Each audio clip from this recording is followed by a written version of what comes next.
Bonjour, voilà le mini-carto de l'île de la Réunion. Comme toujours, on clique sur la petite image ici, cliquez pour découvrir le logiciel. Et là, vous avez un écran, île de la Réunion, bien sûr, avec de très nombreuses fonctions. On commence par celle-ci, qui est assez intéressante. Vous avez des couleurs, on dirait naturelles. Non, parce que vous avez ici, dans la première rangée, les couleurs d'une boîte de crayons de couleur traditionnelle coupée achetée. Et en dessous, vous avez les mêmes crayons de couleur avec un ton plus léger et en dessous encore plus léger. Ça veut dire quoi? On prend un exemple ici, ce qui est très connu, le carré. Voilà. Je dessine un carré, un deuxième et un troisième. Je prends une couleur rouge. Le pot de peinture, c'est connu, tous les logiciels. Je mets du rouge ici. Je prends la ligne en dessous, voilà un autre rouge, et la ligne en dessous.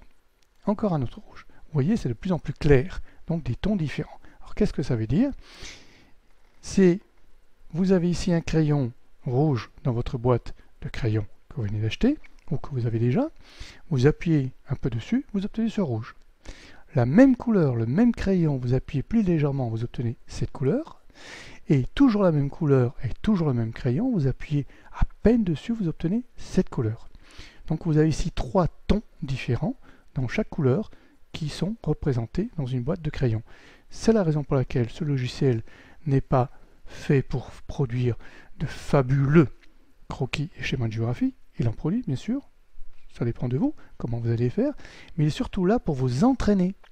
Pour vous entraîner, c'est-à-dire que tout ce que vous allez faire ici, vous pouvez directement le reproduire sur une feuille de papier, ce qui n'est pas le cas avec les autres logiciels. D'autres logiciels, vous avez des milliers de couleurs, vous ne savez pas laquelle prendre, et quand vous êtes avec votre papier, vous ne savez pas comment faire. Ici, les couleurs sont limitées à ce que vous avez dans une boîte de crayons couleur, celle dont vous disposez en classe ou un examen ou un concours, et avec un jeu de pression, plus léger, vous obtenez trois tonalités différentes. Voilà l'intérêt de ce logiciel. Mais ce n'est pas tout.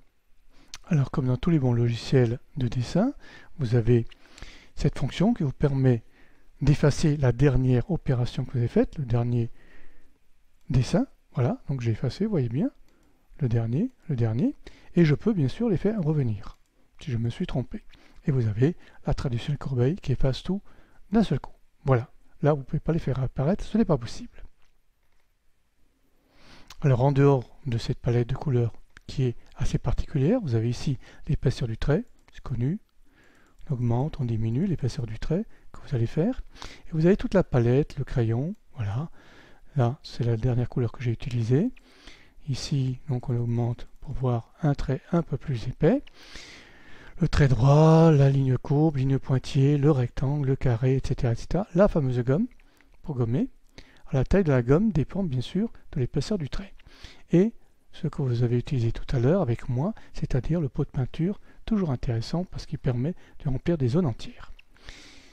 Vous avez bien sûr de quoi écrire la taille de la police, les différentes polices.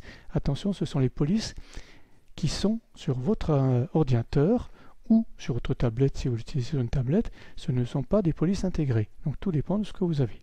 Vous pouvez retrouver bien sûr des polices tout à fait personnelles, ces sont sur votre machine. Et enfin ici une main qui sert à déplacer le texte, uniquement le texte. Tous les autres figurés sont à effacer et à recommencer, seul le texte se déplace. Voilà, mais vous avez quelque chose de très intéressant ici. Alors on va y venir tout de suite.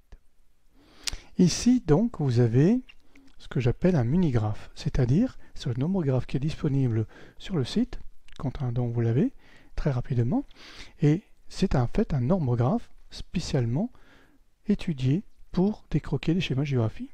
Et tout ce qui se trouve sur le mini-graphe que vous pouvez obtenir se trouve ici, avec bien sûr des fonctions un peu plus précises. Quand vous avez une tête de flèche sur le mini-graphe, vous avez ici une vraie flèche. C'est normal, ça diffère un tout petit peu. Je n'allais pas mettre une tête de flèche et puis par derrière tirer un trait. Vous avez donc tout de suite la flèche. Donc différentes flèches, les fameux petits avions et tout les figurés, on peut prendre n'importe quel figuré. Alors attention, quand vous cliquez sur un figuré, tout dépend de l'épaisseur du trait. Vous avez bien vu, pour les flèches, il y a des plus imposantes et les moins imposantes. Les flèches, elles sont paramétrées. Peu importe l'épaisseur du trait, ça reste toujours pareil. C'est pour ça que vous avez 3 flèches possibles. Voilà, je mets les 2, la 3e flèche, voilà. Je change l'épaisseur du trait. Je viens à une épaisseur de trait tout à fait normale de 2. Je reprends la dernière flèche, la toute petite, ça reste pareil. Parce que l'épaisseur du trait n'a aucune incidence sur les flèches. Il y a 3 modèles différents, donc c'est largement suffisant. En revanche, l'épaisseur du trait influe, bien sûr, surtout ce qui se trouve ici, les traits, les rectangles, mais également sur les figurés. Regardez, ici, je prends ce cercle avec une épaisseur de trait 2, ça donne ça. Si j'augmente l'épaisseur du trait à 7, le même cercle me donnera ça. Bien sûr, le cercle est dans la couleur choisie. Ici, il était noir, maintenant, il sera brun. Bien sûr, alors vous allez me dire, très bien, tout ça, beaucoup de fonctions, très intéressantes, mais en quoi est-ce un mini-carto spécialement de la Réunion? Eh bien, on va voir tout de suite. D'abord, on efface tout. Pourquoi spécial île de la Réunion? Parce que vous avez déjà des contours schématiques déjà dedans. Ces contours schématiques sont bien sûr dessinés, mais ils servent aussi d'appui pour le coloriage. J'explique. Vous prenez le pot de peinture, prenez couleur, on va prendre vert, ça fait beaucoup plus joli. Vous cliquez à l'intérieur, les contours forment l'arrêt. Je l'enlève. J'ai non seulement le contour schématique, mais j'ai le contour de la vraie carte.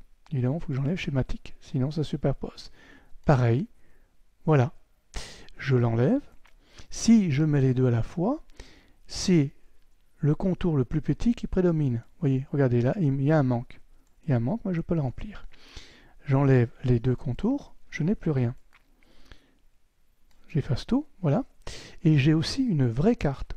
Alors qu'est-ce qui diffère selon bien sûr les pays, s'il s'agit seulement d'un département? Donc la vraie carte, ce sont les contours des communes. Voilà, des limitations de chaque commune. C'est ce que j'appelle la vraie carte. Celle-là, par contre, il n'y a rien qui puisse l'arrêter. Si je prends une couleur quelconque, c'est tout qui devient en couleur. Donc cette carte, il n'y a aucune incidence. Elle est simplement là pour vous permettre de repérer les limites communales. Donc je dois travailler sur contour de carte normal ou contour de carte schématique.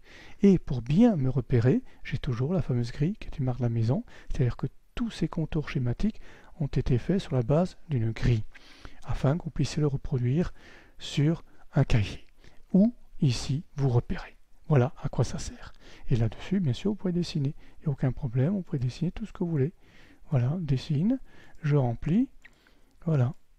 Donc tout est faisable, et bien sûr, je peux mettre la légende ici à droite, je peux écrire les choses en bas, et je peux, bien sûr, exporter l'image si j'ai envie de conserver le croquis ou le schéma que j'ai fait. Je peux l'intégrer dans un PowerPoint, par exemple, ou dans un document Word, ou n'importe quelle autre forme de document, je peux le faire, ou, comme je l'ai dit dès le départ, je peux surtout m'entraîner afin de pouvoir le reproduire par moi-même.